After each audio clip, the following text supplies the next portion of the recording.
And Kathy, this is just one of the depositions in the case. This is Cardinal Timothy Dolan's deposition. The documents include case files on more than 40 Archdiocese priests who sexually assaulted children. These have all been gathered in recent weeks and really years here at the Cousin Center. Many of those cases dating to the administration of the Archbishop for whom the headquarters here are named, Archbishop William Cozzens.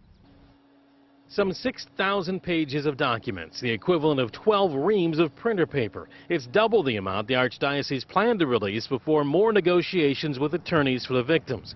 Most of the documents detail the crimes committed by the priests and now former priests, listed one by one, dating back to the 1920s. It's the first time the public has had access to the detailed accounts of the victims, some of them graphic. It includes a transcript of nearly 4 hours of depositions of New York Cardinal Timothy Dolan, the Archbishop of Milwaukee for 7 years. In the deposition, Cardinal Dolan discusses his frustration with the Vatican that although he'd removed priests from ministry, they were still priests. The Archdiocese Chief of Staff, Jerry Topcheski, was with Dolan. There was a frustration in the sense that we wanted to move these cases along and get these perpetrators decided upon. We wanted final decisions on whether they were going to be laicized or just fully restricted from ministry. We wanted to see movement and action. The documents include a deposition from the man Archbishop Rembert Weekland called his go-to guy for clergy sex abuse cases back in the 80s and 90s, Bishop Richard Skilba.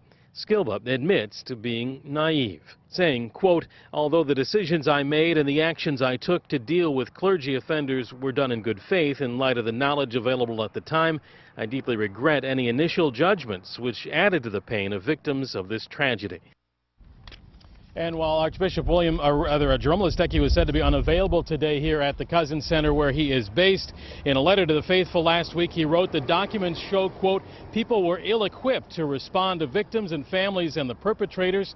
However, Listecki went on to say, quote, I am confident no organization in the world does more to combat sexual abuse of minors than the Catholic Church in the United States. Reporting live here in St. Francis of the Cousin Center, Nick Ford, WISN 12 News.